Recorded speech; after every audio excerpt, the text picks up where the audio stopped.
Okay, we have found the perfect house.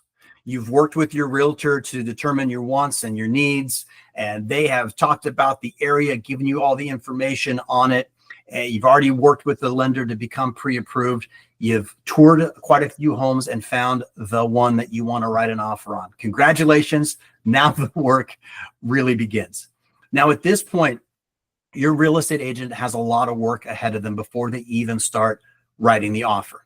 It's very important that we have a solid understanding of what you need, what the seller needs, and what's the best way to blend those two together.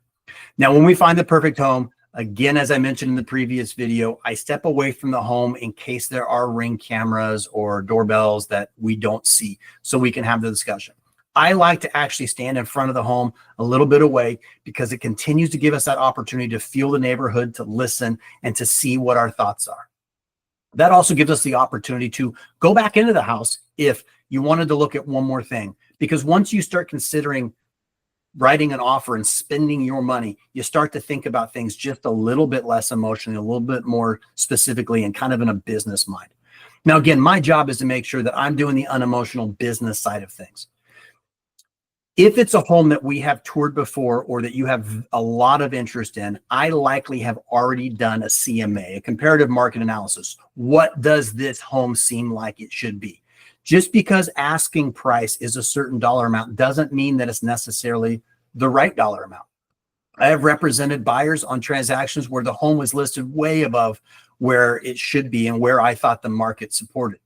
I have also represented buyers where the home has been listed way below where I think it should be.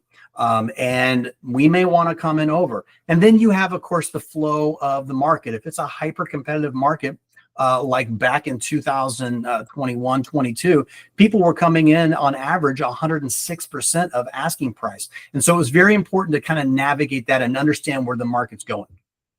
If I have not done that prior to us discussing writing an offer in this house, I will go do that before we have the price discussion. The next step is, once we've determined what you are looking for price-wise, we also want to determine what is your timing as far as close of escrow. Do you want to move into this house in 30 days? Do you want to move in this house sooner? Do you want to move in this house later because you still have to move? Do you have to give notice on your rental? There's a lot of factors involved in there, and those are all very, very negotiable. We can actually get you into this house before you even own it, determine based on a negotiation tactic and a form that's available that we can use as part of our offer. The other thing is, what inspections do we think we need? Does this look like is it a 2-year-old house and so we don't need to inspect the roof? Great. Why would we hire a roofing contractor? Do we have concerns in the Pacific Northwest? We have a lot of mold and moss buildup on homes. Do we have concerns about that? I always 100% of the time recommend a home inspection. Again, back in 2021 and 22, a lot of brokers were advising clients to not have a home inspection, to waive that home inspection in order to have their offer be more competitive. I did not do that. I do not agree with that. It is important that that biggest decision, biggest purchase of your life today is going to be this home. We need to make sure that what you are purchasing is what we think it is conditionally. There's ways to get around waiving that home inspection that protects you. And honestly, it protects the seller too. But a home inspection is a minimum must. Do we need to do a sewer lateral inspection? Do we want to make sure that your sewer piping from your home to the street is solid and doesn't have issues with it, like root intrusion from trees? Do we need to have a septic inspection if it's on septic? Do we need to have a well inspection if it's on well? There's all kinds of different inspections that we can do, and we will discuss the pros and cons of both. Every one of them has a dollar amount that you get to pay for. And so it's important to me that we are inspecting the home, but also not just wasting your money and hiring every inspector out there to make sure, unless that's something you're willing to do. At the end of the day, it is your decision. So now we have a general understanding of what our offer is going to look like. At that point, I typically part ways with my client. I let them go enjoy. They're excited. They're happy. A lot of them go out to lunch or dinner to just kind of calm their nerves. I immediately get on the phone with the listing agent at that point. Now, unfortunately, in today's market, a lot of listing agents don't always pick up the phone, but most of them, a lot of them still do. I will always make sure I understand what the seller is looking for. The number, the sale amount, the dollar amount is what most people focus on, but that is only one piece of the puzzle when it comes to a seller. I always ask a specific amount of questions. What's the activity been on this listing? How many offers do you have? Are any of them all cash? Are any of them yours? Because we can represent a buyer and a seller in the same transaction. Do you have any offers forthcoming? I want to understand the activity on this house. If they haven't had, the house has been on the market for 30 days and there's no offers, well, we don't have to come in necessarily as aggressive. If we have competitive offers or other offers in, we have to make sure that we're putting our best foot forward. I also want to ask about the timing that the seller has. Even though it's on the multiple listing service, that it's owner occupied or it's not, I want to evaluate what they're doing. They may need to move fast, in which case speed of close is more important than price. Not that price won't still be important, but speed could be more important. Maybe they need cash to move.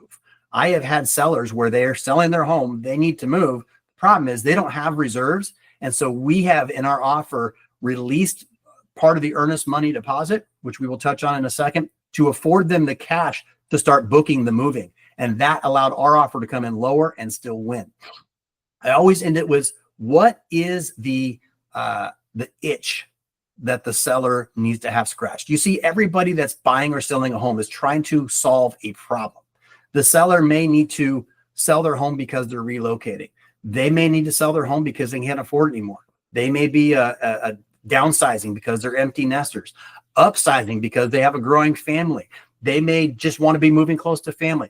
There are so many reasons that people move, and it's not just simply because I want to sell my house. So we need to find out what their why is, what their reason is, what their itch is, so that our offer can scratch that. How important is the earnest money deposit to the seller? Now, when we're writing our offer, earnest money deposit is typically 1% of the list price. This is money that goes into the escrow account that the title and escrow officer will manage to make sure that your offer says, I'm committed. That money goes in there. If you as the buyer breach contract, the seller actually gets to keep that money. Now, a properly written contract will never allow your earnest money deposit to be at risk because we have protections put in place through contingencies.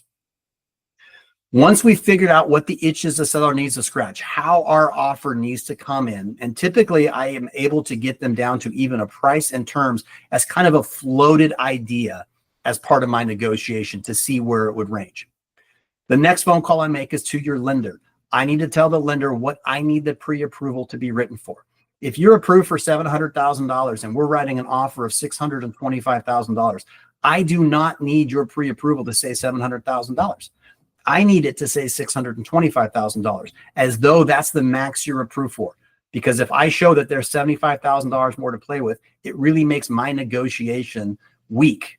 It doesn't allow me to show that, hey, this is what we're in for, and we're excited about the house, but it has to work. So it's very important that we strategize on that. When I'm working with a lender, that my normal lender, I also check his timing and say, listen, I'm going to be presenting this offer in an hour and a half. Are you available to make your follow-up phone call to the listing agent, as we always do? If I'm working with a different lender, one that the buyer has chosen, I will educate them on the purpose of that and ask them if they will do that. Some don't, some do. If it's a bank or a credit union or a big corporate lender, they never will, because again, there's not that personal attention to it. So now we go to write the offer. I go back to my office, I sit down, I always jump on the phone one more time with the buyers. I want to see if they're still committed. I want to see if, now that the emotion has died down, is this still something you want to move forward to? I report to them on what the seller's agent has disclosed about the property and the seller and what we think. I'll run that CMA if I haven't already, to make sure that we know what the pricing looks like and what the market's doing. I'll let them know I spoke to their lender, and then we will come up with our game plan. What is the price that we are going to offer? What is the length of escrow? What is our earnest money deposit? what contingencies do we need in place? Are we going to have a financing contingency? Are we going to have an appraisal contingency? Are we going to have an inspection contingency? Those contingencies are all ways that are locked in periods of time where if we don't find that we want to move forward, continue to move forward, we can actually back out of this contract, keep your earnest money deposit, and move on to the next one. We're going to look at all the ways that we can write this offer that win the negotiation for you, but make sure to protect you throughout. The most important part for me is to protect my buyers. I want to make sure that you don't lose your earnest money deposit. I want to make sure that you don't purchase a home that really doesn't serve your needs. And I want to make sure that when we open escrow and you're still committed, that we're able to close escrow. Then my next thing is making sure that we win the negotiation, which means that the terms are most appropriate for you. Every great negotiation should have a little bit of a negotiation in there. If I present an offer and the first offer gets accepted, I feel like I probably didn't negotiate my strongest. I expect a renegotiation, a counter offer, because we're going to be asking for just a little bit more than what we're actually willing to do, knowing that the seller will likely renegotiate that. It's very important that we work this as a negotiation. That's where the emotions come out, and it's really just a business transaction for this period of time. We're going to get your offer accepted. We're going to present your offer. I'm going to email your offer to the listing agent. I'm going to jump on the phone with them. I'm going to present the offer verbally as well. My lender is going to come behind, and they're going to give a verbal, this is how strong this pre-approval is. Mr. and Mrs. Smith are wonderful people. Their credit is solid. They've got reserves in the bank, or whatever the story is to present that offer. And then we're going to get it accepted. So what happens next? We open escrow. We're going to talk about that in the next video.